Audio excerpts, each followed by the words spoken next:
All right, well, I am waiting to see if anybody joins up and who is willing to offer or make a suggestion or a request. I am going to go ahead and start off by showing how I do my whiskers. Somebody had requested a tutorial on it, and the best I can do is show you how I started. I've only done this a few times. I haven't really had a chance to determine whether or not this is a perfected setup. But basically, I take some fishing line and I'll tie a knot on the bottom of it. The knot stays pretty tight. You could probably add a little bit of glue right here. Just a little bit of glue or something like that just to make that bigger if you wanted to. Maybe tie in a bead. Just enough to reassure it. And then what I will do is I'll just take my needles. It's a bigger needle anyway. It's what I use for sewing. Hey, Seal. I didn't know if anybody that I usually see would be on, so I just kind of decided to make an impromptu while I'm working on something because I wanted to do a little bit more. So if you've got an opinion, if you want to see me do a fairy rabbit, a witch mouse, or a superhero mouse, that's kind of what I'm going to be working on today. I'm just starting off by doing a small tutorial on how to do whiskers.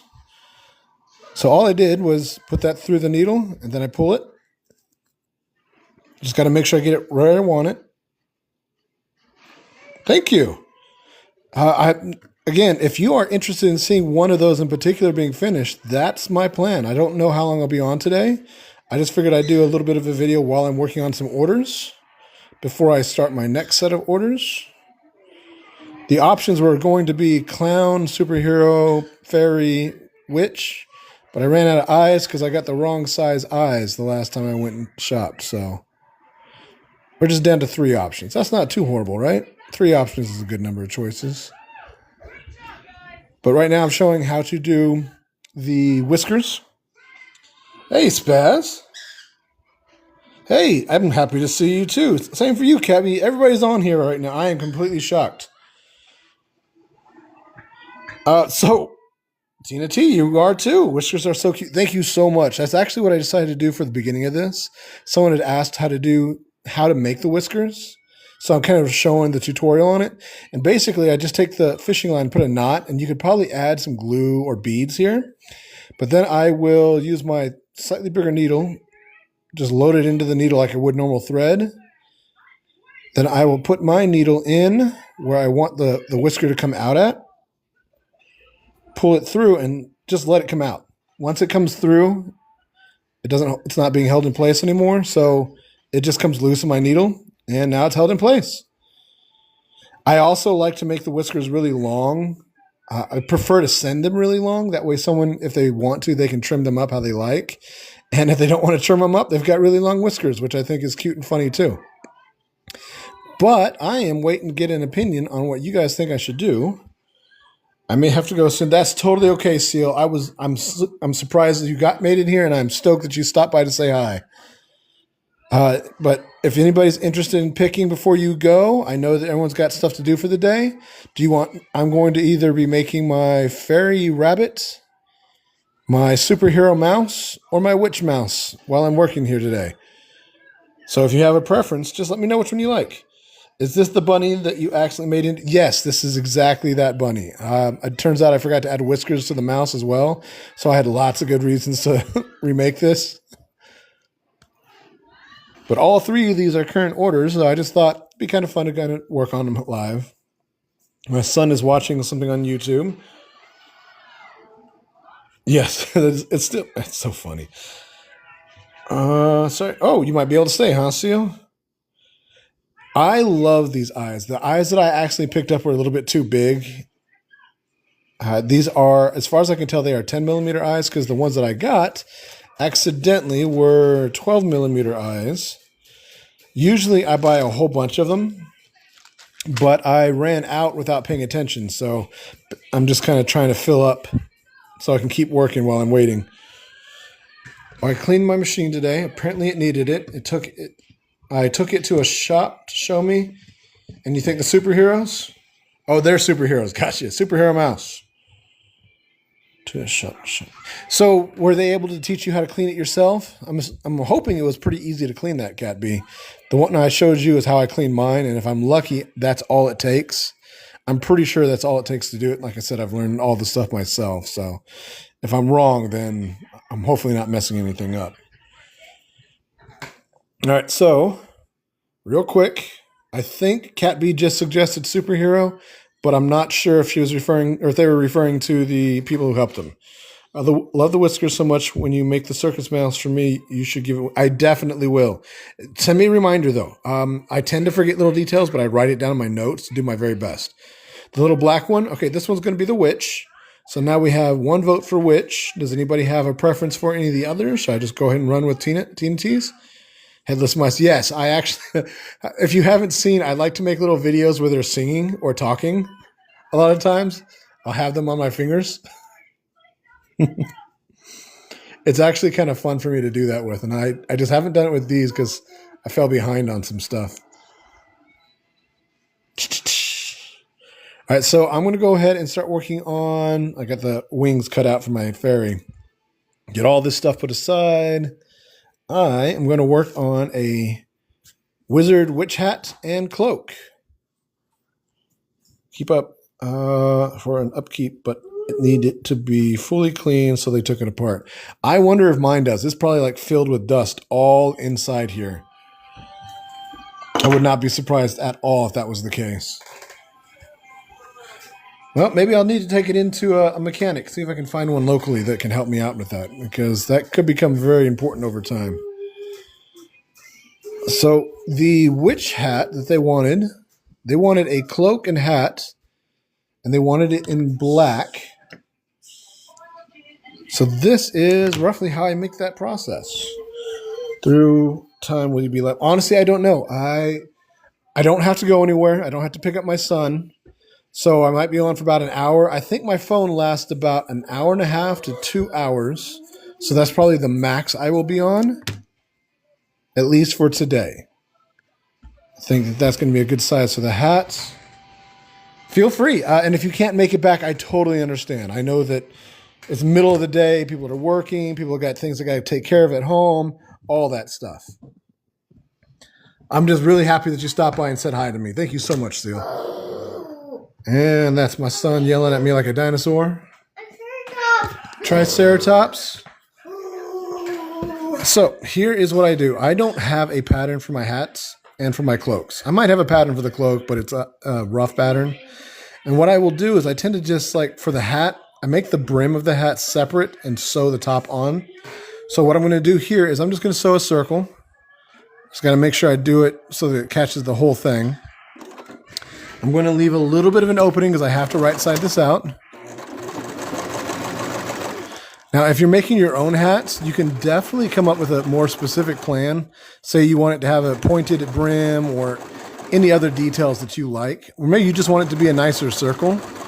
Since I'm kind of doing it a little bit on a whim and freehand, I'm not too worried about the perfection of the circle. Of course, I want to make sure I do some back stitches as well. Little Mouse is thriving right now. I love the idea of people having mice at home.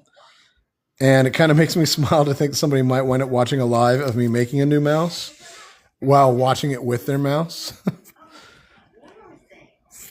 All right, so cut it down. I do leave a little bit extra where I'm going to be tucking it in, and that's because if I leave it too small, when I fold it in and try and sew it closed, sometimes there's not as much material to sew into. How long have you been sewing for, and what makes you start sewing? Oh, so I can't remember the year, but maybe about 5 years ago, 7 years ago, my kid's sister was pregnant, and I thought to myself it'd be really neat to be able to make cool plushes that she couldn't find in other places. Because my kid's sister likes unique stuff too. She likes Coraline. She likes a few different shows that I know that you could probably find some plushes of, but it made me think, she likes horror movies and all this other stuff. It'd be great to make like creepy plushes that she could get into that wouldn't be store-bought stuff. So I kind of just started. At the time, my girlfriend, roommate, had a sewing machine that my mother had given her. She had thought she was going to start sewing, and she never really got into it. And it turns out this is that sewing machine. So I just started researching how to do it. Found some patterns online. What do you think about you making a jumping mouse? I know she asked about it. I can't remember what she said. I think maybe she hasn't seen the final version of it, and that'll make a difference. But she did just message me. She also had another child pass.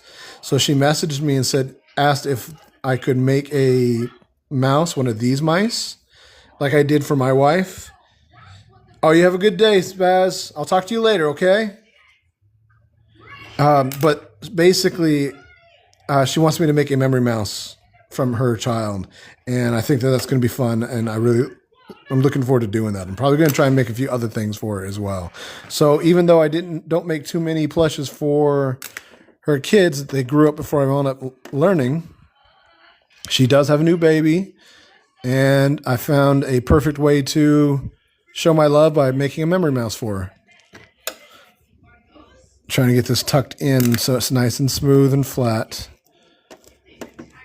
One of the things about trying to close up a small hat is that it's kind of hard to get it all lined up. I prefer to do a stitch on the outside to hold it in place. Go, go, go, go, go, go. You could do it, baby. He is learning to use the restroom. He's potty training really well, but he's trying to get me to go with him every time, and I'm trying to get him ready for kindergarten. And it's kind of hard to balance because he gets so upset sometimes. Okay, I won't talk about you. All right, you have a great one, Seal. Chip's just barking. He has been home for 1 week. He has not slept through the night completely, but one time. And we are trying to avoid the naps. And I am exhausted. Good job. Good. Don't forget to wash your hands and flush the toilet. He's doing really great at all this stuff, though. I don't know if anybody else has gone through the potty training thing. There's so many different steps. I can't tell if I'm on the camera or not. So let me adjust my light. So all I'm doing is just kind of a ladder stitch to close up the edge of the hat. And when I'm done, I'm going to do a stitch on the outside of it as well to kind of make it a little bit stronger. Chip. Oops. Got to make sure I don't sew between the threads because that does cause a problem. I can't tell if my lighting is bad or if my eyes are starting to go, and it could be a combination of the two of those things. So I don't think they do naps in kindergarten. If he were to preschool, I think they do. My wife found a list online of things that they need to have done and be ready for. And for the most part, he's ready. There's a few things we're going to work on with him for the next couple months. Let's see. It's you. I'm talking about you, silly.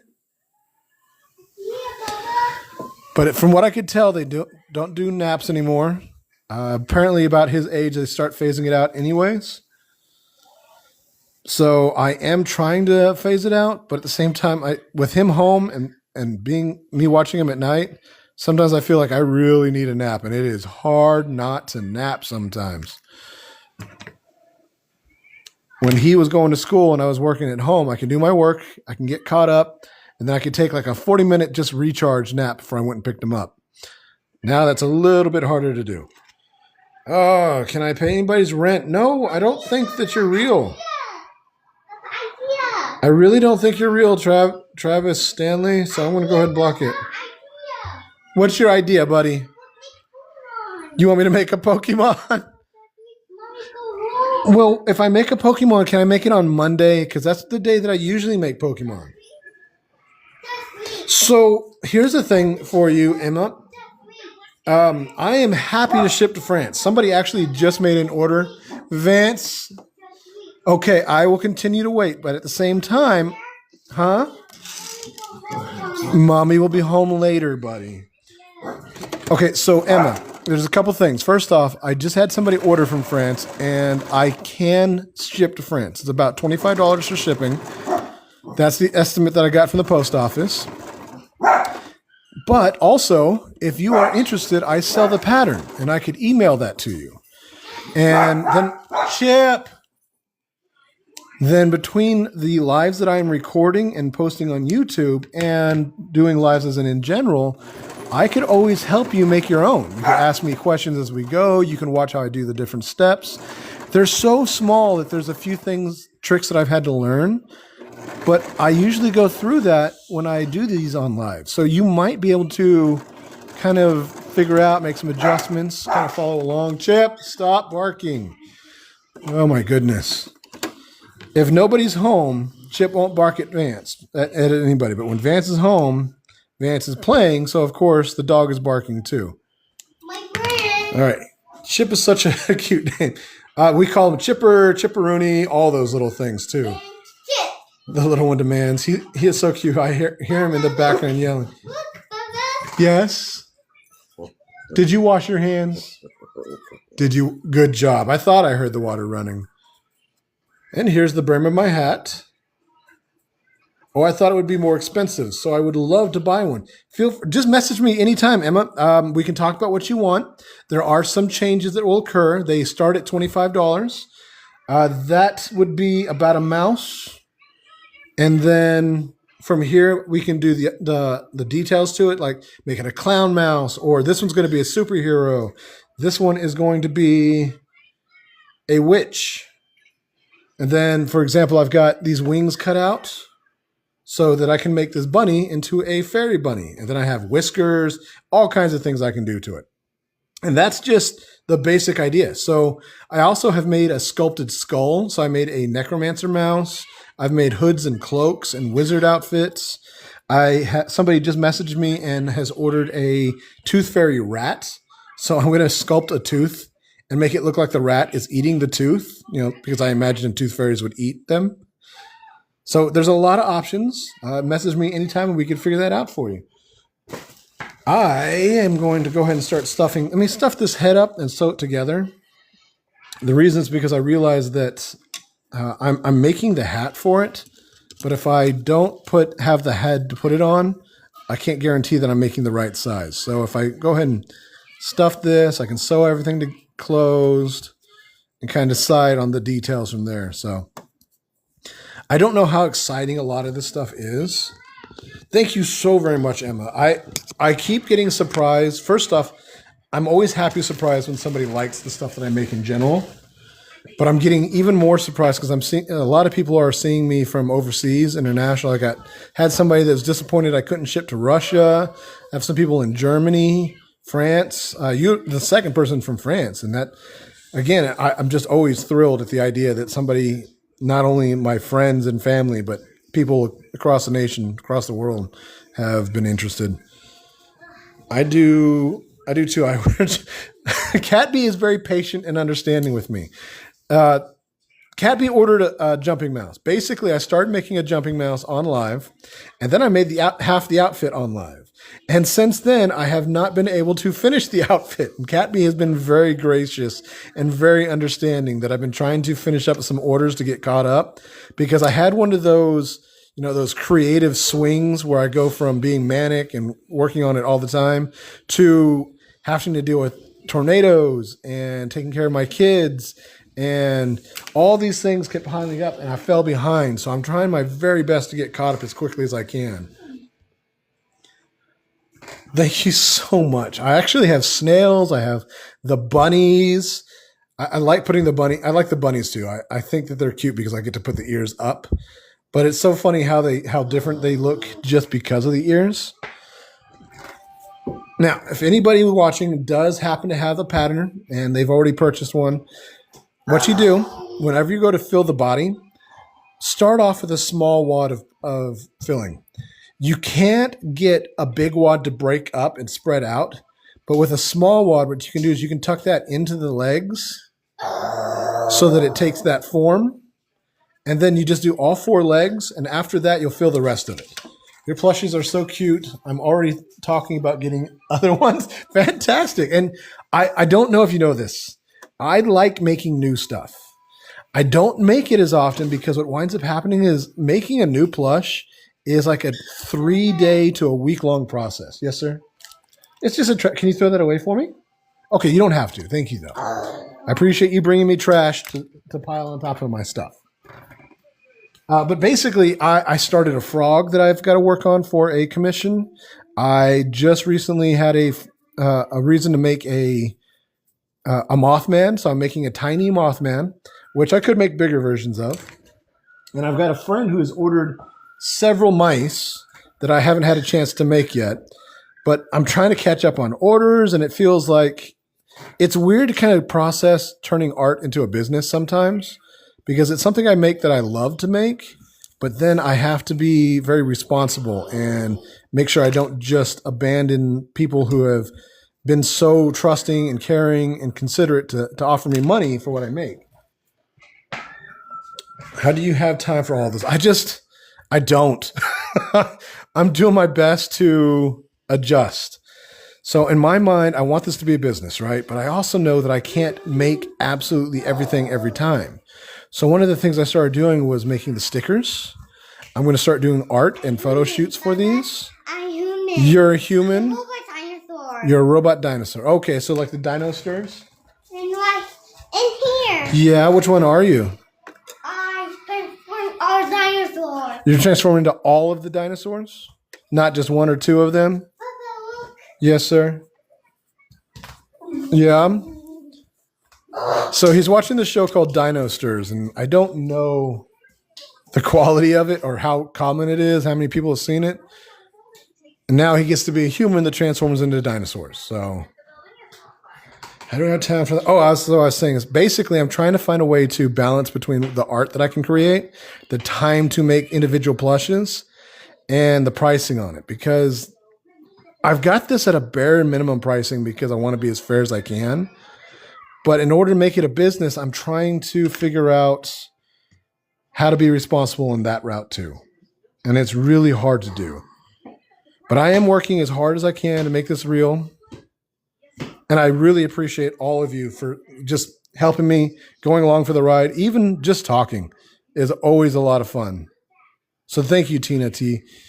Tina T just ordered a plush mouse. I just added it to my list. So hopefully sometime very soon, now that I'm going to start doing these a little bit more impromptu videos, maybe you'll get to watch me make your mouse live, which would be, I've had some people do that, and it's a lot of fun. Because we can also make like adjustments in the process. It doesn't have to be something you see when it's done. You'll be like, oh, that's cute. Can you do this as well? And I could definitely work on that kind of stuff. That would be cool. And I will, if I do manage to go live on it, I will do my very best to send you a message so that you can, if you're available, you can join up too. This one, like I said, was a little impromptu. I had the idea and I was like, you know what? I'm trying to go live a little bit more. Maybe I can do that while I'm working today. Nothing super special, nothing as planned, because with all the other stuff that I do, I have to plan that in advance. Especially with the Pokemon, I have to do a design. I have to cut it all out, get it ready. And since it's a one-time, a first-time thing, it's not as hard, but it definitely takes a day's worth of planning. Go ahead and adjust my lighting. And here's how I close it up. I go directly across, do a very shallow stitch, pull it tight, wrap it around the needle. Here, we go really close. I will wrap it around the needle, pull the needle so it makes it a nice knot, pull it tight. Don't yell at me, buddy. Don't yell at me. Yeah, there's bad guys. Okay, and then right where the thread comes out, I will push right back in and then out at a random point in the body. That way, oops, it got caught up here. That way, when I pull this tight and cut it, the loose end is inside the body and you don't have to worry about cutting your knot or anything else. Pretty easy. All right, I think I missed some messages. Let me go back here. Crystal Hasso. I say your name because I know how to say it. That's my last name. So cute. What is this? Following because I have a new sewing machine and want to try. I am making mice. Well, today I'm making a mouse. I've also got a bunny here. This one's going to be a little witch mouse. Whoops. Oh, hey, move. Everybody move. Oh, come on. But this is going to be a witch mouse. And thank you for the following, by the way. I really appreciate it. I read your name and I kind of laughed. Like I said, that's my last name as well. If you ever search up Salvador Hasso, you'll see some of my art. I've got a lot of oil paintings out there that have made nationwide and gone to Tokyo. So making a witch mouse, I have notifications and alarms on your lives. So hopefully I'll be able to jump on every time. I didn't even know that was an option. He does Poke Mondays and Weird Wednesdays. And I'm working on how I'm going to do Fridays. Today is Friday, and I thought it'd be a good time to start that. Chip, I'm mixing both my son and my dog's name. So it's Chip and Vance, and I keep calling them Chance and Vip. That's so smart. I always have little tails or threads because I'm scared of cutting the knot. So what I learned that pretty early. Tucking it in and pulling it nice and tight is an option, but if you just pull it a slight amount of tight, you'll have more thread on the inside. But I also bring it as far away as I can. I don't want it real close because I don't want it to come undone. And here's the thing. When I take my needle sometimes to pull my fuzz out, if I'm not careful, sometimes I will get that loose thread and it'll pull it right back out. So usually I do this part before I cut my thread. Oh, see, yep, see, right there. Showing you exactly what I was worried about. So what will happen is if I do this beforehand, I can just tuck that in and not have to worry about it. In this case, I am going to fix that by straight through. And I'm going to tuck this right back in. I think I am. I have to. One of my ends is a little bit frayed. I am trying to see if I can't get this fixed. If not, it's not the worst thing to cut it. But if I don't have to, see, I got it just barely inside there. Now I can just pull it right back through. See? Pretty easy fix. So if you have any loose ends, that's a way you can fix it. You just get your needle and then put it right back through again. But to avoid having the loose ends, not only do I suggest bring it through before you cut it, but also pull out your thread before you cut it too. And I'll show you what I'm talking about. See right here? See right here, this stitch. Come on, I'm trying to get my camera. So when I sewed it together, the fuzz got trapped underneath. And this is what I'm talking about pulling out. That's awesome. I had no idea that that was even an option. I knew that it tells me that I can do something to alert people. I'm going to have to read into figuring that out. I really did not expect anybody to be interested. Chip. Leave me alone. Yeah, Chip, leave him alone. He's not, every now and then Vance doesn't get happy about being barked at either. All right, so what's happening right now is I'm trying to start a new stitch. Hey. Chip, come on out. Come on. Leave him alone. Vance, why don't you go to your tent? I made you that whole tent so you can play in. No, I'm not for Papa. All right, so since my needle is too big, when I push it in, I have to go right back out so that I can go between my two threads. And what that does, by going between these two threads here, it catches on the knot and it keeps my thread from being pulled right out. So that's another way to start whenever you have to start sewing. If you need to do something like what I'm doing here where I close up the stitches. If you're using a thinner needle, you will find you don't have to do something like that as often. Let me do a little bit of adjustment here. I'm trying to make everything visible where I naturally sew. So right now I'm looking over. Hopefully I'm not yelling into you guys' ears, but now I'm looking over my camera while I'm doing this. So hopefully that'll help so I don't drift off the camera too much. Vance, you can't do that right now. I'm very sorry, but you can't drag the chairs around. It's just a little too loud right now. Why? Well, because I'm talking to strangers. I'm sewing online. And Yeah, stranger. you're scared of strangers? It's wise to be cautious of strangers, but you don't have to be scared of strangers. But the good news is this is not a situation where the strangers can do anything. So 100% you don't have to worry about My that. head? Your head? Yeah. What about your head, silly? Look, my head. No, they can't see your head. Why? Because I don't want them to see you. I like to keep you off the internet as best I can because it keeps you safe. Why? Well, it's a weird world out there, and I figure the safer you are, the better things are for you.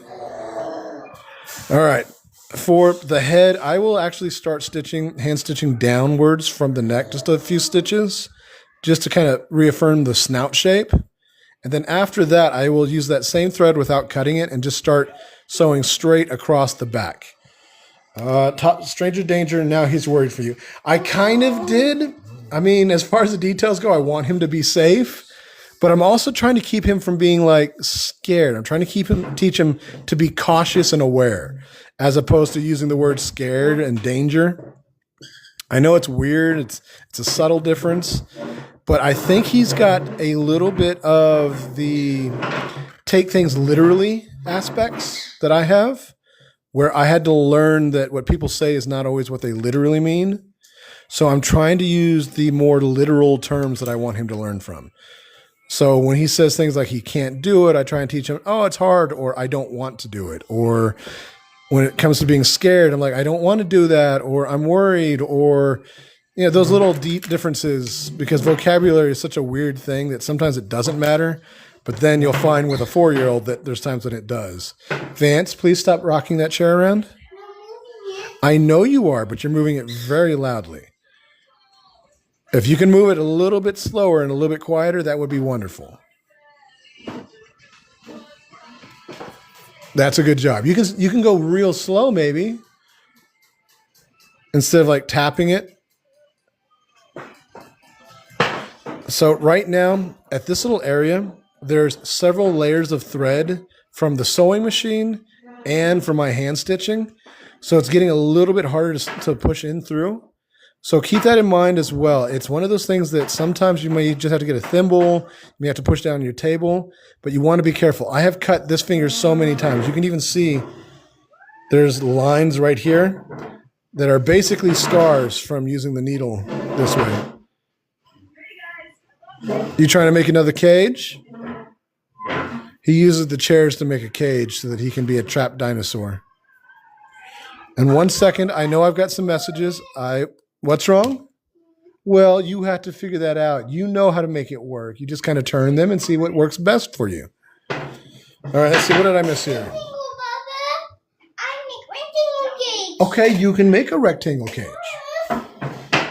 So, Dora, that's a very good parenting technique with the dangerous thing. I'm hoping it works. What's wrong? Well, you can't make a rectangle one because you don't have enough chairs. You can make a square one. Well, if you make a square one, it's harder for your dinosaurs to break out. But a rectangle, Triceratops. Yeah. All right. So here is the brim of my hat. That should sit nicely, and it'll look cute because with the ears sticking out like that too. It's funny. I make the ears different each time. You can see just the difference between this one. Like he would push the hat up. And in this case, it just happened to work out that the wide ears like that make it look like the ears are sticking out the side of the hat. So I think that'll make it nice and cute too. Now, this is, yeah. See, I told you could do it. Uh-oh. Is that the doorway or is it trying to escape? Yeah, you'll trap him. All right, so for the top of my hat, all I'm going to do is literally just take a piece and fold it in half.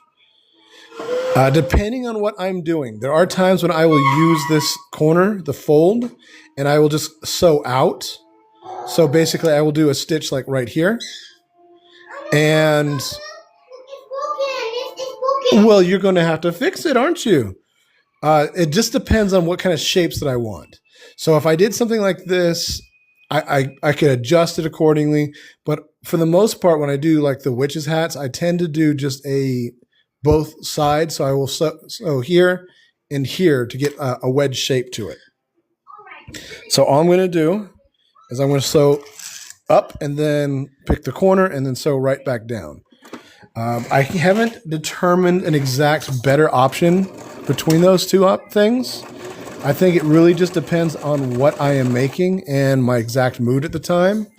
And since I don't think that a witch's hat needs to be any more perfect than a clown hat, because I figure each hat would look a little different, this will be fun. We'll see how it turns out. Make sure I trim close to the corner because I want to be able to pull it all the way out. And then I'm going to trim the shape at the bottom just a little bit. So there we go. If you are making a lot of tiny witch hats, which honestly, I don't see a reason why you wouldn't, but I also don't know how many people would. It might be good for you to make a pattern, but that's just how simple it was. I don't have to worry too much about making it perfect each time. And because of that, I kind of get to ad lib, I suppose. The first couple times that I did this, what was funny is I made the top of my hat, and then I cut a hole in the middle of my hat so that I could hand sew it on there. And then I was like, wait, that hat's not coming off. It doesn't need to be a real hat. So what I do now, after I get this put in, here, let me show you. It's real easy. This is how I make the clown hats as well. I will stuff this in so it holds its shape, which is also an option. You don't have to do that. If you want like a floppy hat, you don't have to put fluffing in here. I kind of like it tall, so I'm going to put a little bit more filling in there.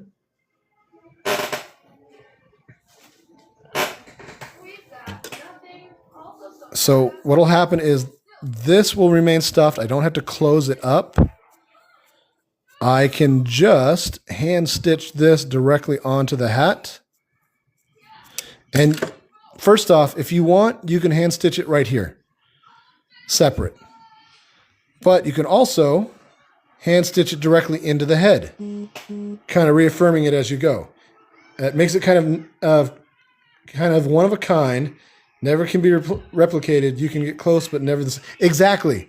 And that's one of the things about it. I like the idea that this mouse's hat is going to be different than another mouse's hat. Even if they look super similar, different heights, they're sewn on ever so slightly different.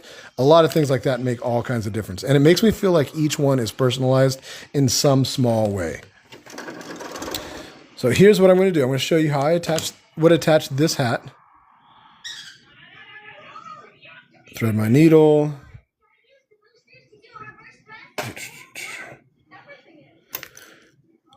To thread my needle, I'm going to pinch, wrap around my finger, roll and pull, and I got a nice little knot.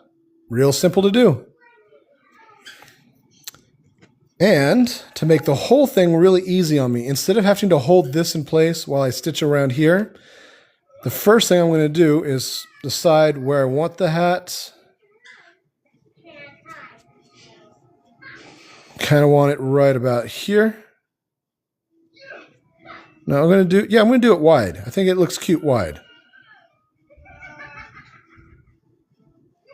And then I'm just going to do a very quick and simple stitch right there.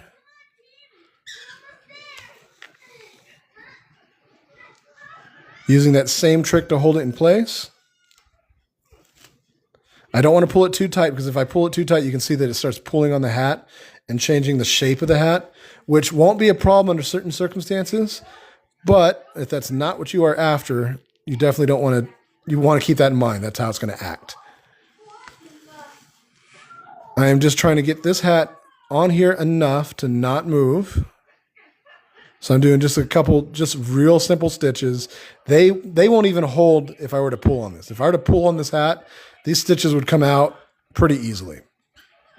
But all I'm doing is making sure that it stays in place.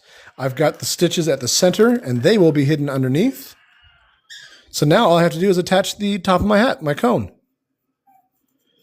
So if anybody ever reviews this video for whatever reason and they are trying to figure out how to make a witch hat, That's a real easy series of things that you can do. Part of my fluffing was starting to come out, so I had to pull it out, reaffirm it a little bit. There we go. Okay, now I like to keep the rim, the stitch at the front or back. I just don't like it on the side. So me personally, I'm just going to put that there. But I also like to start at the back of the hat. So I'm going to go ahead and put this through my seam at the back. Real close to the edge. Let's see, share more live. Oh, sorry. I don't know what the sharing thing is referring to. And yes, every mouse has a unique hat. Even if it looks almost the exact same, there's going to be differences to it. Now, I have to make sure that when I sew this, I do keep that little lip folded under.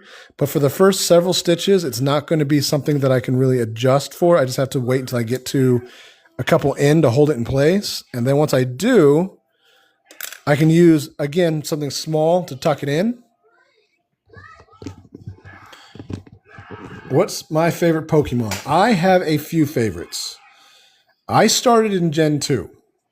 So one of my first favorites was from an episode of Pokemon, and it was Kadabra and Alakazam. After that, when I started playing Gold, Pokemon Gold, the original Pokemon, not like, was it Heart Gold and Soul Silver? I like Scizor. I also like all of the sheet forms of Ampharos. My starter was Totodile. And I still like Alakazam a lot.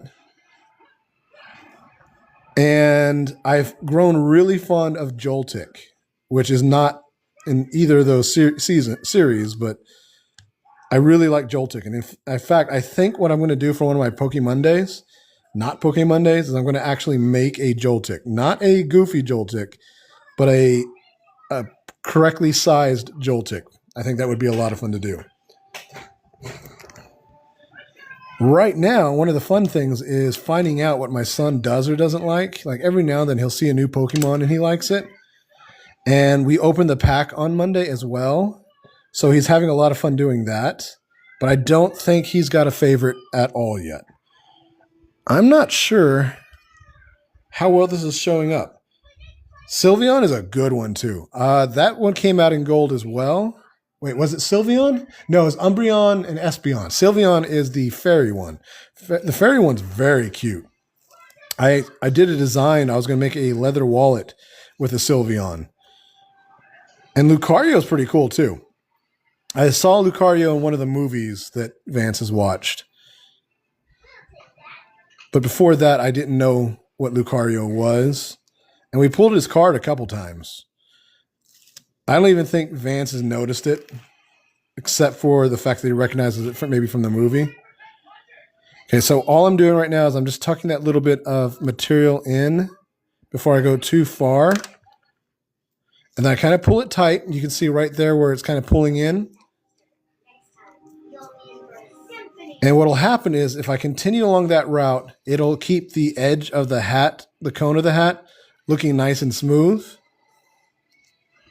It's just a little bit of caution that I have to take when I'm doing it.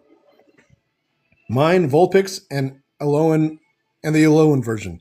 Vulpix, the Alolan one, I like that one. That's cute. The white one, I think that's what it is, right? I might be confusing the Alolan Vulpix with like an Alolan something else that's white. Alolan Vulpix is super cute. It's hard to decide which Vulpix is cuter. I think that they, honestly, it's, unless I'm mistaken, they look so similar that just that color swap, I forget that there's an Alolan version until I read it sometimes.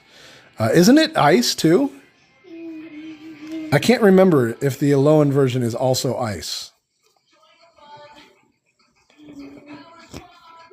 Let's see. Yes, white. Yep, that's what I thought. And I saw something that made me think it was ice. I think it was on one of the episodes that he'd watched of the show, that they ran into someone who couldn't touch Pokemon but had a Vulpix, a white Alolan Vulpix.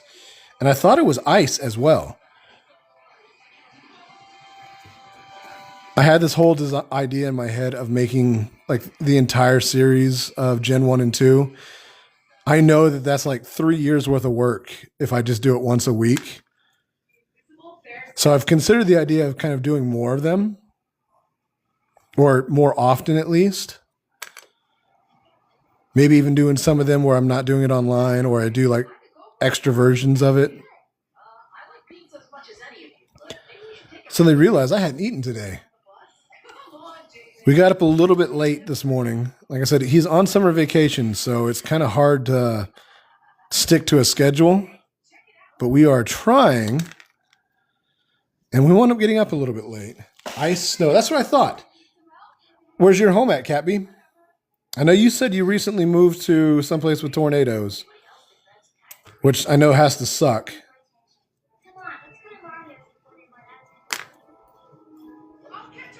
Let's see. I have a huge life-size Sylveon plush. Is it one of the sleeping ones? Because those are so cute. I'm not sure. Okay, there we go. That definitely helps. So if you look across here, you can see there's a couple stitches that showed up. All I'm going to do to fix that, which doesn't happen very often, I just didn't pull it quite tight enough as I went, is I'm basically just going to stitch a little bit further in and just kind of renew those stitches. And that'll help clean up the edge as well. I got some loose thread. Oh no! Don't pull a loose thread. A loose thread is going to come untangled on my fabric, and I do not like that at all. Minnesota's my home. Oh, I got a friend from near there. And no, she's not sleeping, she's just lying down. I want to get the sleeping ones. The sleeping ones are so cute. I'm kind of curious as to what a 3-foot Sylveon looks like. I have considered the idea of making some other life-size ones, just because it would be fun to do. I made a 5-foot snake. I've made a 5-foot octopus. I made a 3-foot kraken.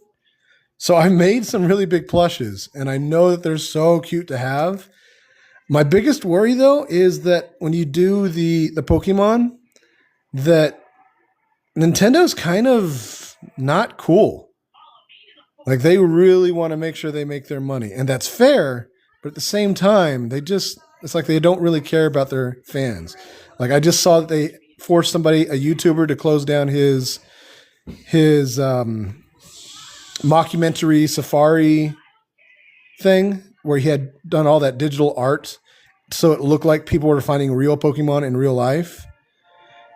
And I was like, what is that doing? He's not making much money. He's making money off the videos, but it's not like he's selling anything. And I thought, it kind of sucks. And now with the way that they're doing the leasing for the Nintendo Switch, you don't own your own Switch and you don't own your own games. You lease it from them, and they could turn it off at any time if they feel like you're cheating them. And let's see if I can get this tight enough. Yes, sir. What's up? I'm going to get this tucked in. Didn't realize how tired I was. And here we go. She got her hat. Yeah, Nintendo is just... I used to think Nintendo was like the Disney of video games, and I have learned that Nintendo is the Nintendo of video games. They're not as bad as like PlayStation, where they say they will turn off your game if you don't play it online for 30 days. But they are kind of super shady and shady. Just the idea that they tried to copyright the word summon. I was like, there were games that came out before Nintendo was a thing that referred to the word summon. How do you think that you're the one who gets to do that? All right. I think the hat turned out kind of cute. It looks like a witch's hat. And what I'm going to do is I got a cloak to make for here. So it's going to be a cloak. But I think that turned out okay. And with the eyes or the ears to the side. Thank you. Hey, the one who just commented there. I know that dude. I met him before. Ears on this one The ears on this one with the cat is so cute. The hat. What's up, Vance? What's up, baby? A cage? Well, you can make the cage. You got to do some of that entertain yourself stuff. Chip is coming. Chip is here. All right. So now, here is my process for making a cloak. Actually, you know what? I think I do have a pattern for that. What I did the last time I made a thank you so much, Rat. So I did cut this out. Now, this is my starter pattern for a cloak. And what I will do is when I cut it, I don't, depending on if I want it to look, what's up? That's your Charizard. That's your Charizard. Yeah, I think that's your Charizard. Is there one on the floor over here somewhere? So what I will do is, depending on what I want, because when I make my plush mice, sometimes I make the outfits like I imagine a mouse would make it. So what that means is, hold on, let me try and adjust this a little bit.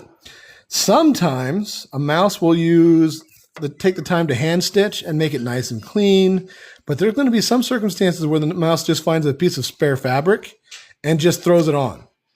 And so it depends on what kind of feel I want to go. So what I'm going to do is I'm going to cut this out.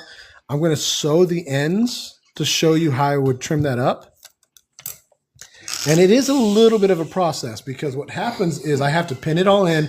I only have the smallest area to work with. But if you look on my page, on my TikTok, you'll see that I have someone requested, hey, Chip.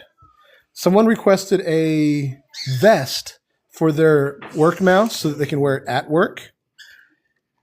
And so they requested a Lowe's vest. And what I did was left it unfinished. And I did a little hand-painted Lowe's on the back of it. And the idea was, to me, it made it seem like that mouse just decided it wanted to work there one day. Like he lived there and he found scraps and it's coming frayed. And he found some loose paint. And it made it a little bit more fun. Not more fun, a different kind of fun, I think, would be a good word to describe it. Yeah, there are times when Chip just does not want to stop. And it is super hard to focus when he does that. Oh, there we go. I got my bag of mouse accoutrement. Papa, Yes, sir. look, it's a dinosaur. Yeah. Oh, they've got one of the chips on them. You can't see it very well. Well, maybe you can. You can actually see that pretty well. But that's my pattern. I'm just going to cut this whole thing out real quick. And then I'm going to show you how I sew that up. Now, depending on circumstances, I might have to make this bigger or smaller, depending on what I'm doing. Right now, I'm just running with it exactly as is. I'm probably going to do something that is between mouse outfit and finished outfit. I'm going to make it in a way that's kind of a little bit more impulsive. What kind of dog is Chip? Yeah, Chiweenie, exactly. A Chihuahua and, it's Chihuahua and Doberman? No, I can't remember what the word is. The weenie dogs. Yeah, which is exactly what she said. I'll tell you what, you put that in the sink, and I'll get you some milk in just a moment, okay? You want the straw too? Okay, I'll clean the straw out for you in just a moment. Yes, you are right, Cat B. It's Chihuahua and weenie dog. Yes. Yeah, you want them both together? Okay. You don't want the candy straws? You didn't like that? Here, let me show you what this will look like. So, I'm not going to put the head on, but basically, the hood will fit just like this. I make it low enough so that you can still put the key ring on there.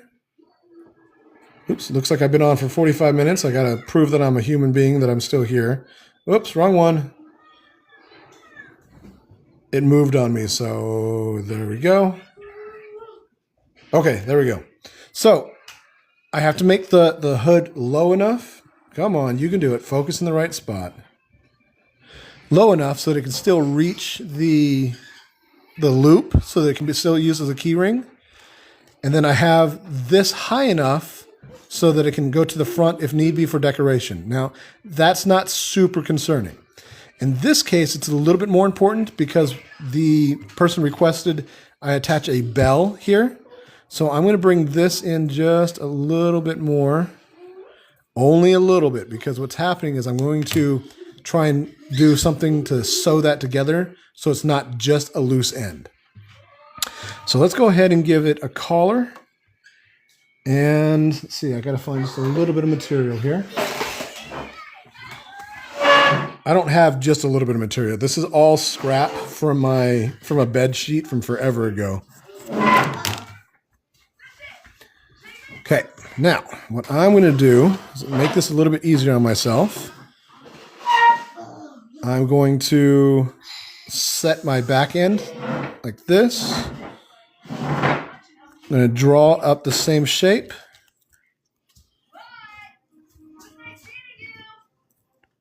Just following where my hole already is.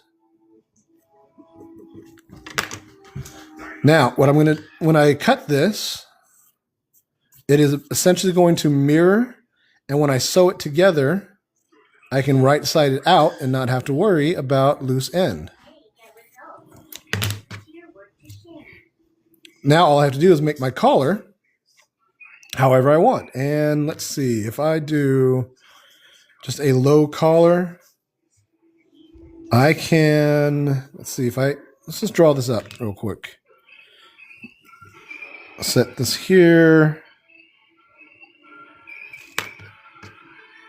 Got a basically drawn line.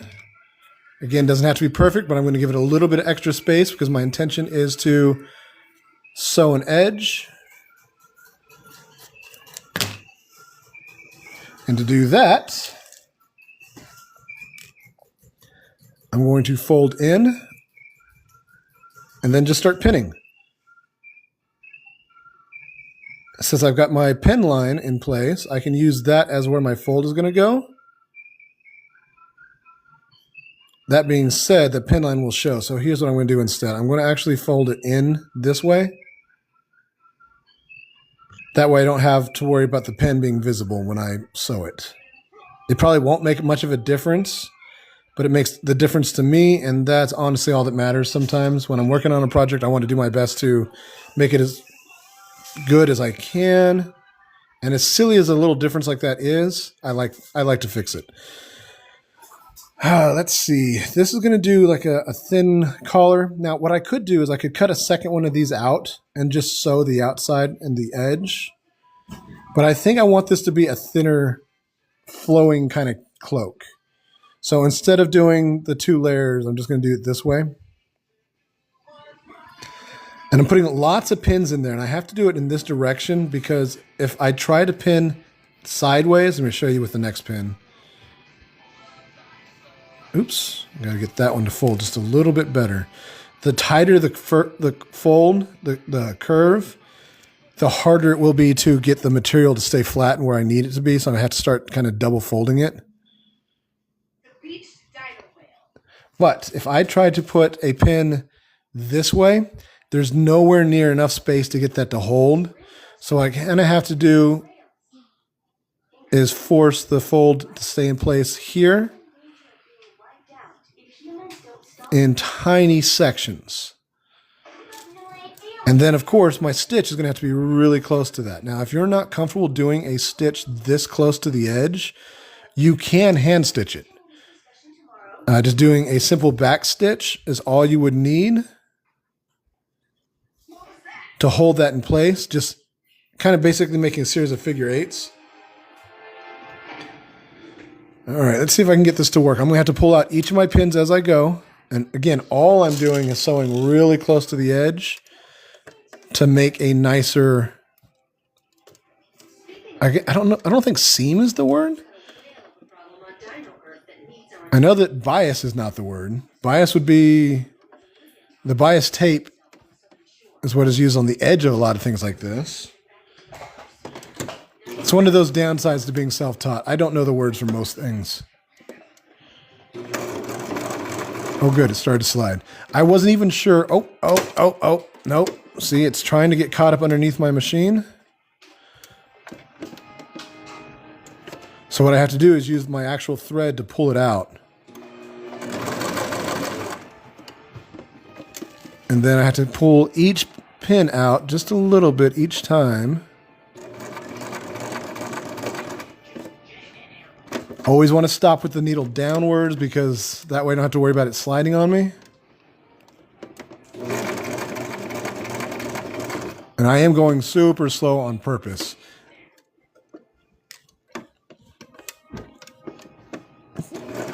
Sorry, I'm kind of focusing on this. So I'm not talking quite as much because it's just this tiny little thing that I'm trying to do.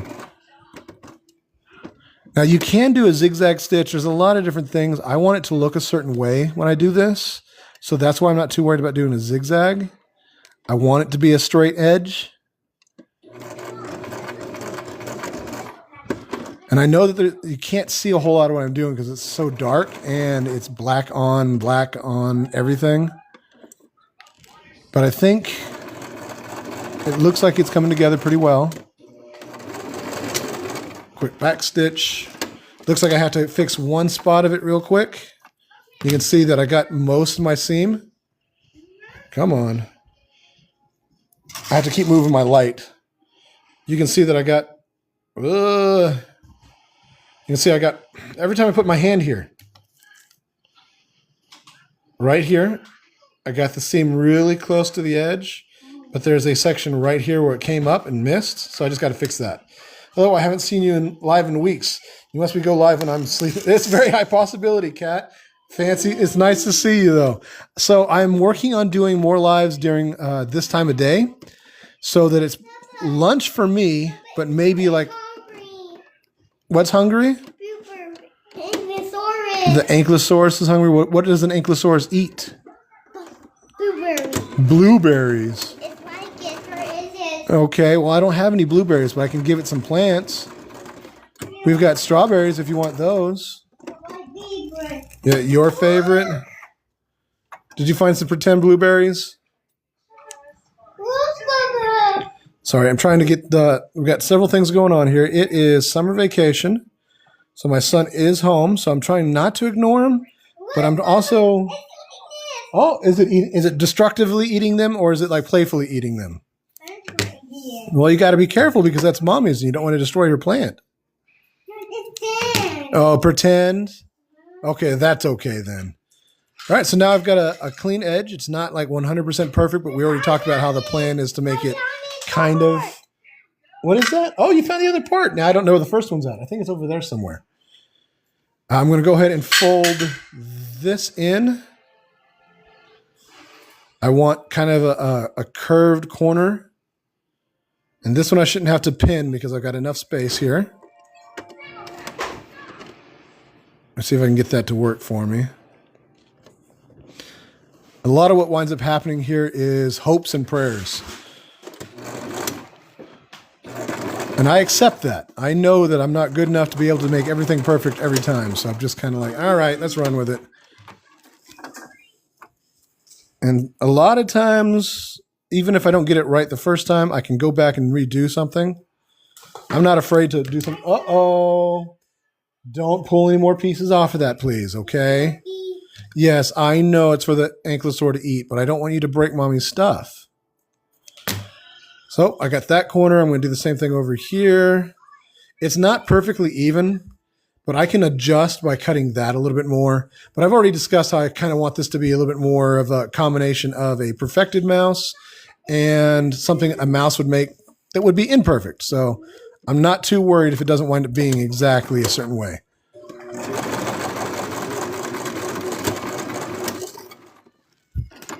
See? Now, if I were making something for somebody and they wanted a very specific stuff, I do, of course, do my best to make those orders accordingly. So if you're kind of watching this and thinking, man, he improvises way too much, I don't have to improvise. I just don't have to worry about it when I don't have to worry about it. It's kind of one of those things where you do what you want to do when you can.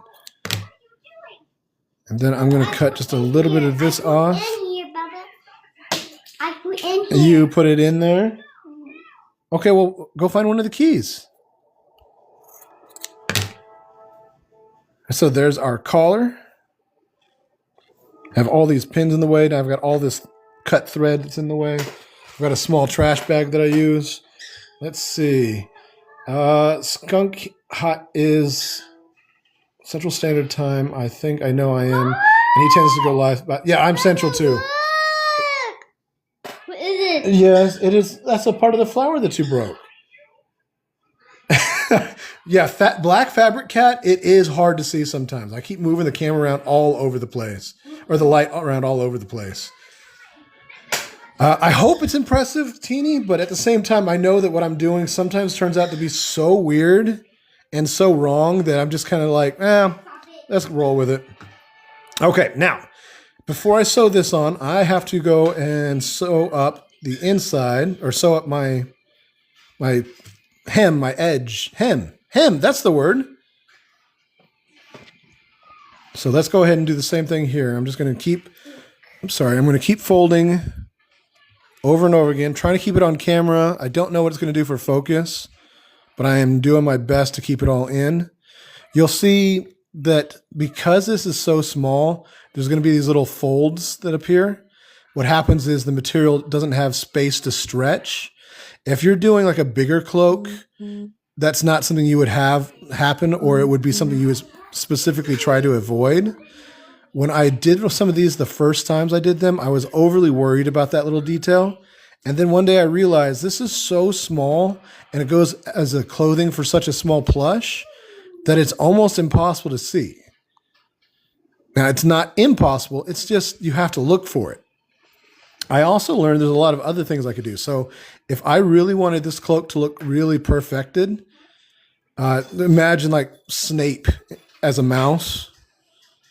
What I would wind up doing is I would cut 2 of these and sew the whole outside and right side out. These glitter flowers? Flowers? Well, I suppose it could, but I don't want you to tear up Mommy's flowers. Why? Because Mommy likes her flowers. All right, I light adjusted again. And yes, I do my best to still backstitch because I'm afraid that even something this small will wind up coming unstitched too easily. Do a little bit of adjustment to get my pieces back in. There we go. I don't even think you can see what I'm doing here. There we go. Just a few stitches at a time. And then I got to move a needle again. Use the boot to hold it in place for as long as I can. One of the downsides to this is as I'm moving this way, I'm moving into the next pointy part. And that sucks because I keep stabbing myself. So I have to be super careful about that. This one can come out. Now, if I did a zigzag stitch, it wouldn't look bad. It would just have that end coming off. And it might be a little bit easier to get this hem sewn up if I were doing a zigzag, because it would kind of hold itself in place. But I'm super not worried. And if it starts to come frayed, again, this is a tiny mouse. That tiny mouse may have a sense of pride in his clothes, but he's still a tiny mouse. So there might be frays, and it might look cute. Okay. Here we go again. Trim and trim. Trim. There we go. See, I got a nice little edge. Yeah, there's a little point here and there that it didn't go perfect, but that's not too shabby for a curved around, tiny little edge. Oh, I do. I'm putting my lives on YouTube. I have to go back and change it. I have them set to 4 children. And the downside to that is I don't mind children watching those. It's just that when you try to minimize it, it freezes it. It pauses it. And I figured that if anybody's watching my stuff, they probably want to be able to minimize the screen, keep it playing, and do other stuff as well. So I'm trying to trim up as much as I can. Yes, sir. Yes, sir. Oh, is the Herrerasaurus? So along with him taking things very literally, I have discovered that if I am continuous with him, we learn the actual names of dinosaurs. So he knows Herrerasaurus, Baryonyx, Allosaurus, and he knows them when he sees them on the cartoons and in the different toys. And I think it's really cool that he actually knows all these different dinosaurs. And toys. Yeah. He knows what a Minkara is, and I bet you guys have never even heard of Minkara. He watches Dino Dana.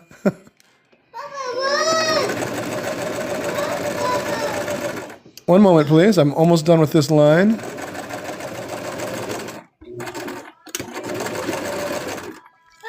What's up? Uh-oh, the Utah Raptor. Blueberries, it's like it. The Utah Raptor doesn't eat berries. It's like it. Trying to show you this side real quick. Trying to get everything trimmed up so it looks nice when I show you. These are all my loose ends. There we go. And there it is. So basically, I have these teeny tiny ones. The curves catch me too. I made a giant. Sorry, I made a human size cloak out of sheer material, and had to make a piece of bias tape out of this and stretch it all across. And that curve on that big piece drove me crazy. Yeah, so it's funny. I know them because of him. I like dinosaurs. When I was young, I had a Discovery Channel magazine that had a few. So I still remember a few from back then. But between Jurassic Park and all the stuff that he watches now, we have learned so many different dinosaurs. And it's actually a lot of fun for me. And it gives me hope that he's going to be able to memorize a lot of different stuff. But now it makes me wonder, should I have been teaching him mechanics, electronics? Maybe he could make robots. And if he makes robots, then I can make cool robot designs and clothing, and we can make animatronic horrors that creep across the night. Of course, that's all assuming he's interested in any of that. Oops, I missed my I didn't fold it in enough, so I got to restitch that. Let's try that one more time.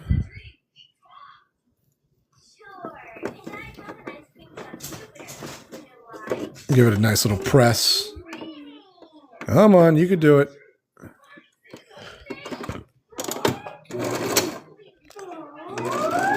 There we go. I think that's got it this time. That was silly of me. I should have just pinned it. I was kind of curious as to whether or not I could do it without pinning it. Uh-oh. Is that dinosaurs that fell? Did the plant fall, Vance? Vance, did Mommy's plant fall? No, dinosaurs. Okay, cool. Thank you for letting me know. I was worried that something bad had happened. All right, there we go. Much better. Dang it. I still managed to get just a little bit of it off. So that lets me know that in the future, I definitely have to make sure I pin it in place. No more hubris.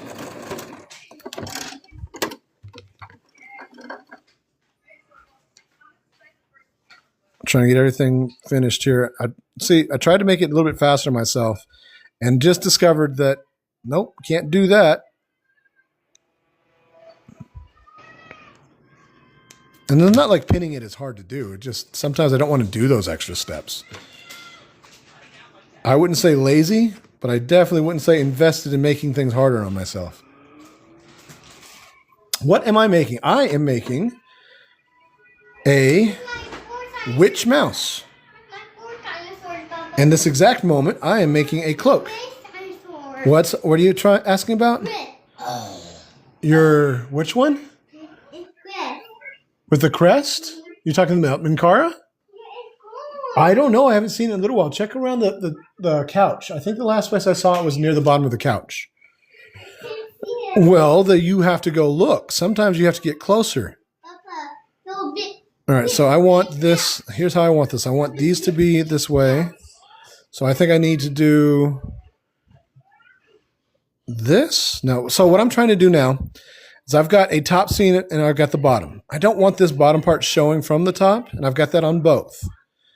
So technically I need it sewn together like this, but I also have to right side it out because when I'm going to do just a simple stitch and then back, take it the other way.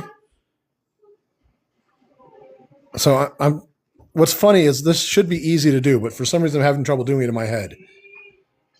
Yes, pinning fabric, it's such an extra step. If I do it this way, no, that doesn't work. What am I having problems with here? It should be this. And then when I fold it around. Oh, that's what it is. It's because I don't really have an inside and inside. I have two bottoms. Okay, that's why I'm having so much problem with this. I need...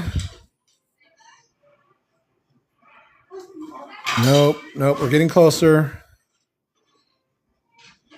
Man, it's really messing with me. So this is how I want it to be. So I need this way. That way when I fold the top over,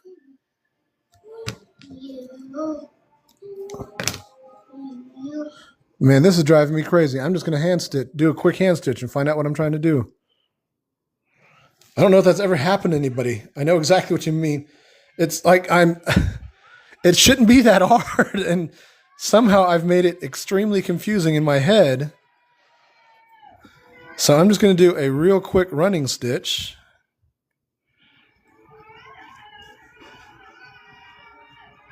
And then do some flips and see what happens. There we go.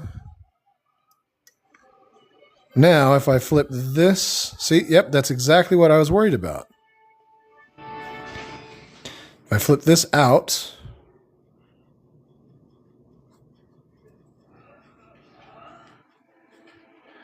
yeah, it looks like that would be what I want. I think that maybe what I should do instead, let's go ahead and just do some hand stitching. Man, I really don't, I feel so confused. I'm going to do a long stitch on this, and I'm just going to run it like this.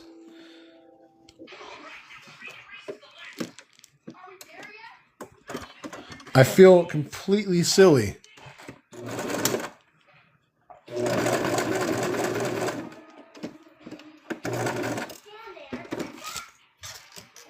My eyes are not good enough to see in this dark, apparently. What I did was I made myself a longer stitch. I'm hungry. You're hungry? Say, I am hungry. Papa, please feed me delicious, us. Well, okay, so please make me delicious food. Yeah, okay, I'll make you some delicious food. What do you want to eat? Strawberries? Do you want pizza bites? Yeah, okay, I can do pizza bites for you. So can you give me just a little bit of time to finish this? This is actually almost done, buddy. Because if you can, then what I'll do is I can go ahead and end up with a finished product. Oops, let me get this. This is my hand stitch part. It's so funny that we both have the same thinking on the result, but no clue how to explain. Yeah, it's goofy as heck. I know what I want it to look like, but then I guess it's not going to right side out the way I want. So here's this. I think what I'm going to wind up doing now is sewing the top as well. So here, let me go ahead and start pinning this so I can make sure it does what I want it to do.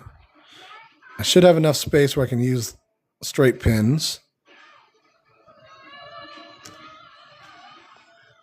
And the collar is going to be uneven, but I already knew that before I started. Now, the last time I made a collared cloak, I actually did hand stitch it. But I wanted to do this one machine just to kind of show. So maybe in the future, I'll just kind of stick to hand stitching. Yes, sir, I know you are. Strawberry. Okie dokie, okie dokie. Let me trim this little bit a little.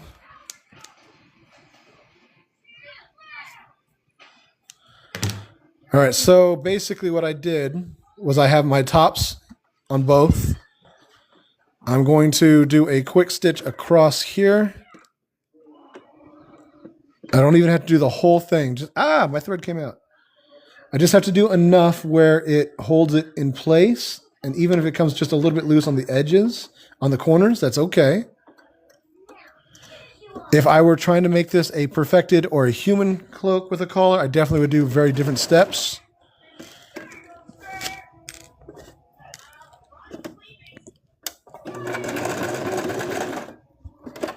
There's that.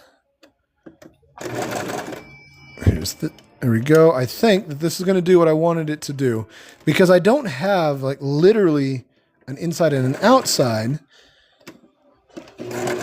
In order to hide the stitch, I had to do something slightly different. Again, if I were doing something bigger, there's a whole lot of extra steps that I would take. But what this did was it hid the original stitch. You don't even see the stitch on the inside. Let me see if I can get the light to show you.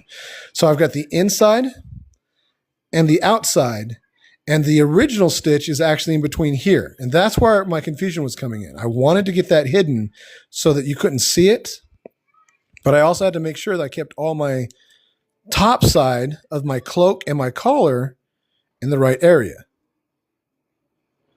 Let's see, I have one more thread to cut. There it is. So now, even if this collar doesn't pop up, which I'm not too worried about. Oops. I have the shape that I need. I have it far enough back to get to the ring.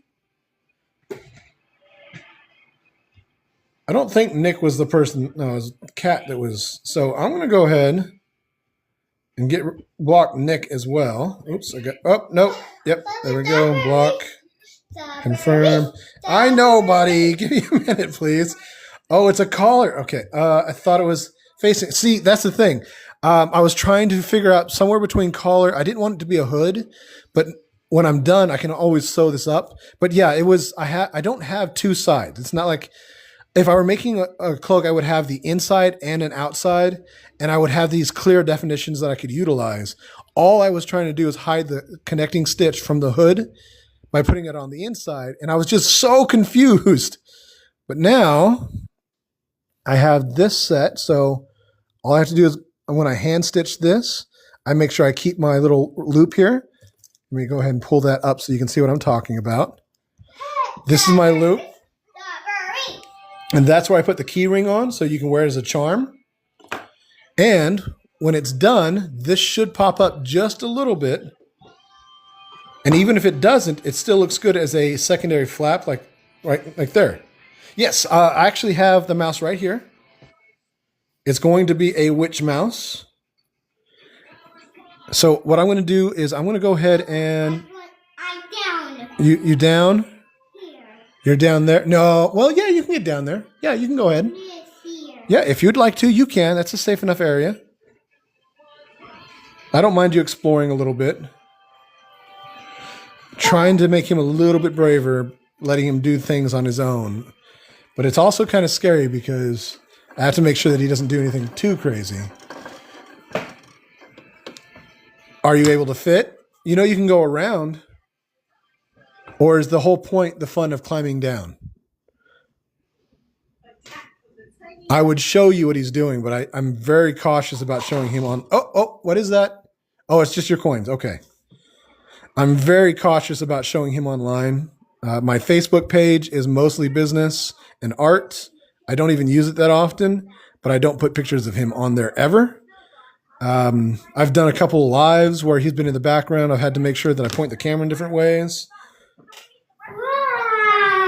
The electrical sections in thrift stores. Let's see what we got here. Where do you get it in? No, in need one. Where? Cat. Let me see. I'm sorry, I missed that. So it pops up. Tiny hand stitch. Yeah, I thought about the hand stitching as well. Let's see. I think someone said something. I didn't catch what you're referring to.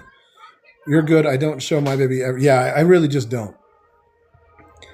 Super. All right. So what I'm going to do is I am going to hand stitch right here. All I need to do is get started. Same way I've been starting those stitches. Make sure where I want it to go so that the whole thing stays in the right place. So right about here, up through about 6 layers of fabric. And now I will just do a back stitch. And a back stitch means I literally go backwards from where my stitch came out, but sew forward just a tiny little bit. I just have to make sure I get it through all the way through my plush as well. Krakens? Oh, yeah. The drawings. Yeah, that's pretty much what it is, buddy. And then I will repeat that same process. And on this one, I don't have to worry about getting back through the fabric. I will, but I'm going to come up through the fabric. It's not a rhino, but it's close. I don't have to get too many stitches in here, but I have to get enough to make sure that it is secure.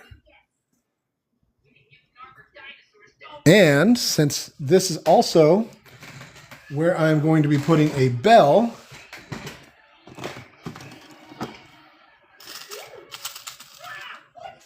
I will take the initiative to sew it on now. So I have these tiny little bells. I do have to bend out the loop on the back of them because my needle won't go through otherwise. So just a couple little presses with a needle nose. Now I can go through right here. And I will go back up through the collar.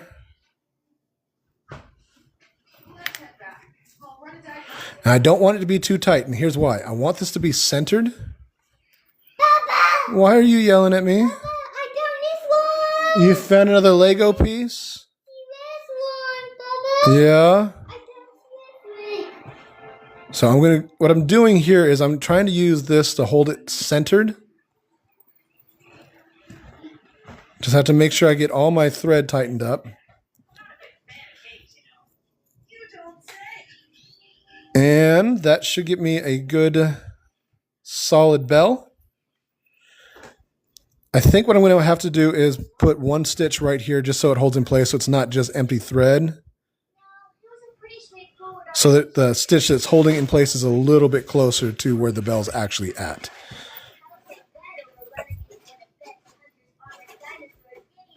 Basically, I'm just kind of winging it, trying to get it where I want it. Realizing that there's a problem, trying to fix that problem, and then continuing on. Some of these things I don't really have plans for. And that's because I, A, haven't done literally this before.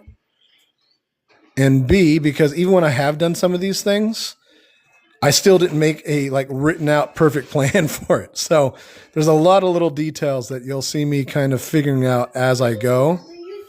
But I have no problems with that. I kind of enjoy figuring out problems as I create them. That bell is adorable. So cute. I bought some tiny bells for my plushes. Yes, these tiny bells are fantastic. We were talking about the little hand iron to iron down. Oh, yeah, ironing down seams. I haven't seen one that's specific for seams. But, yeah, I've made a plague doctor mask, and I had to seal the seams. There's all kinds of steps that I've had to take. And using a regular iron is definitely helpful.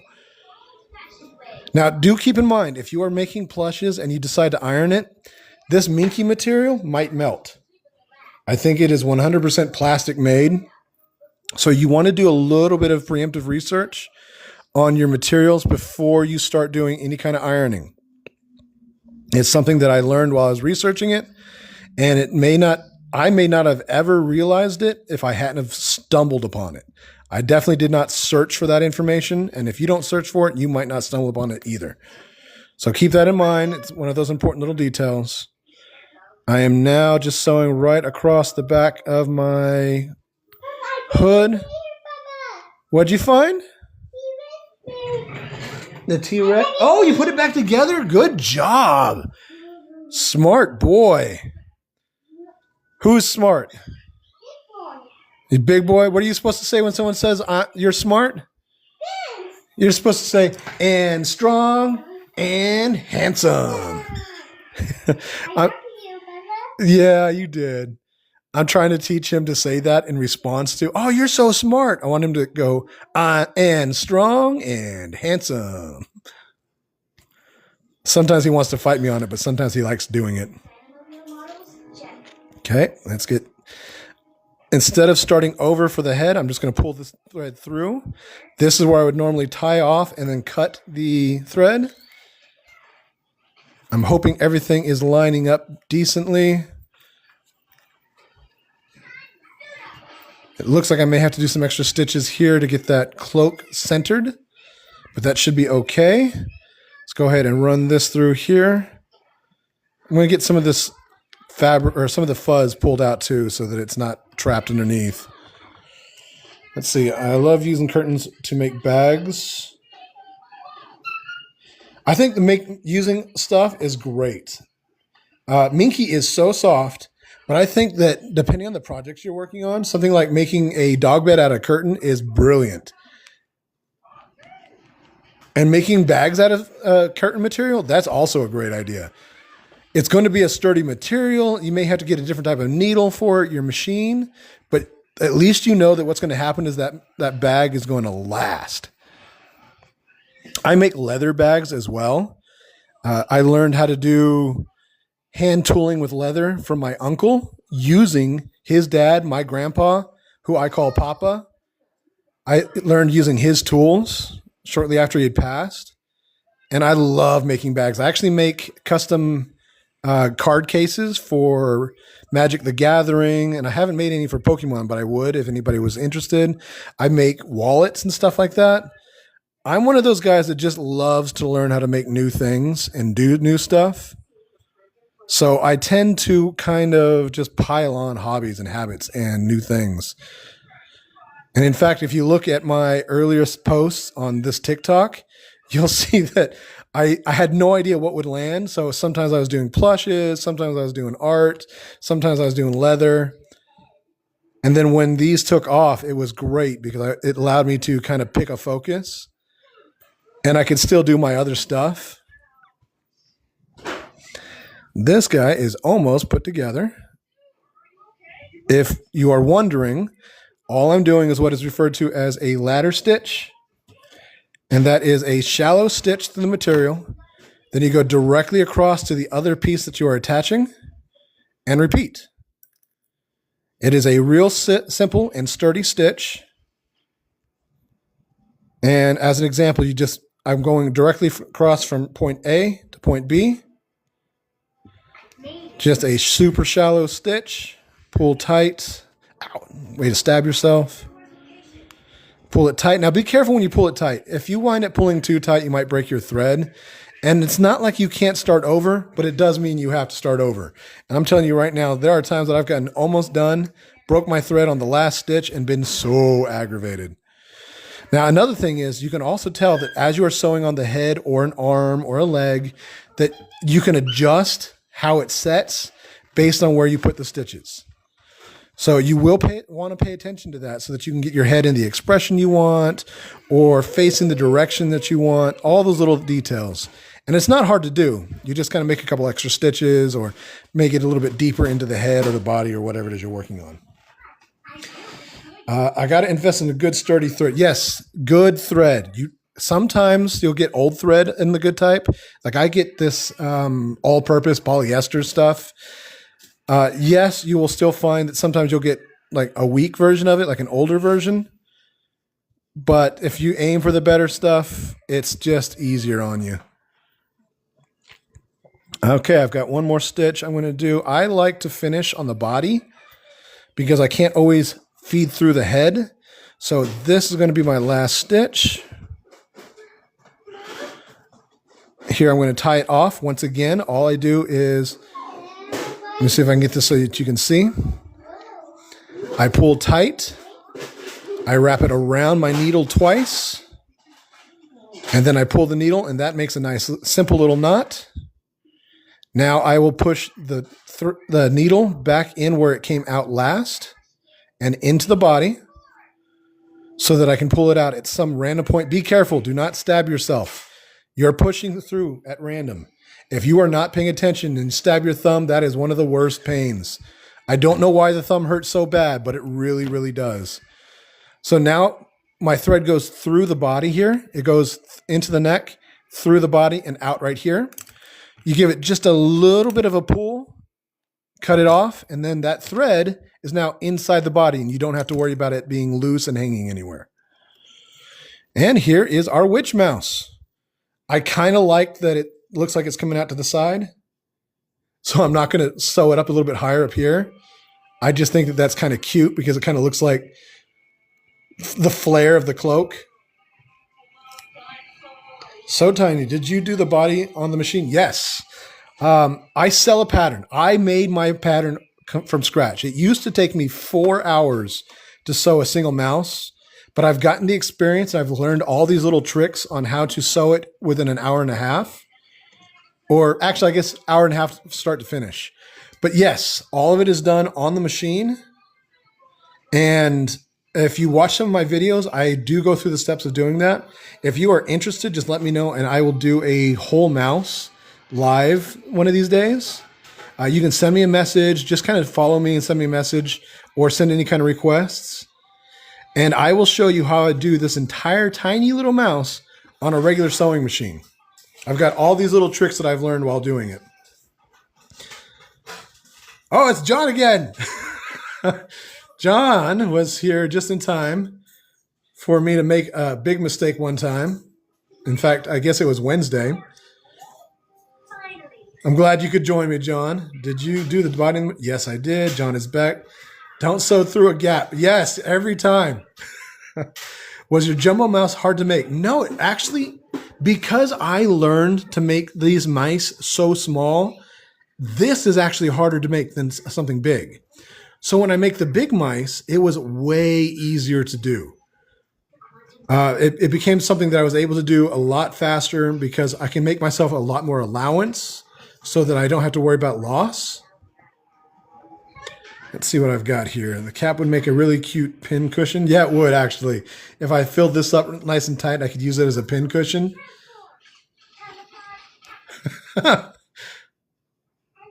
Maybe I could sell these as pin cushions in the future. Fill it with sand or something like I would these tomatoes.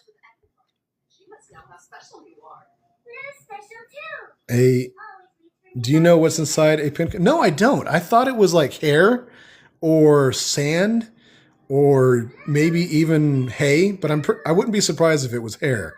And I say that because like all the pillowcases, you get those pillowcases that are made, or pillows that are made for you to lean on that have the little arms. Those always have hair in them. It's always weird to me. All right, so what do you guys think? Do you like my little witch mouse? I think that the colors turned out pretty well. This was what they requested. I made the gray tail because I thought that looked good. Oh, hedgehog plush would be cute for it. Oh, I had these plans I've been working on it mentally on how to make a hedgehog. I didn't know how I was going to do the spikes. And then one day I came up with wedges. Yeah, Sonic the Hedgehog. I can do little triangle wedges and then sew those on in layers. I just haven't had a chance to make one yet. Awesome. Thank you guys so much. Sawdust in my, yeah, I thought there was sawdust maybe inside it, like wood or something like that, sand. All right, guys. I really want to thank you so much for joining me. Today, all I really did was make the cloak and the hat and then assemble this. So my witch is finished, but my pincushion is compact with yarn scraps. Oh, that's not too bad of an idea. I could probably make it with just any kind of scraps of like material, as long as it's like really compact in there. But my son is hungry. I'm going to go ahead and I'm going to end this little live. I really hope you guys had some fun. Very soon, you're going home. I'm going to finish downloading all my lives. Okay, under the table. Okay, go ahead. I'm going to finish downloading all my lives, and I'm going to post those up on YouTube under The Versatile Deviant. Thank you all so very much. I hope you have a great day and a great weekend. Thank you again for coming by. Bye. Bye. Bye, Rangers. You want to say it again? Say it again. Bye, Rangers. Van says bye. Thank you so much, baby.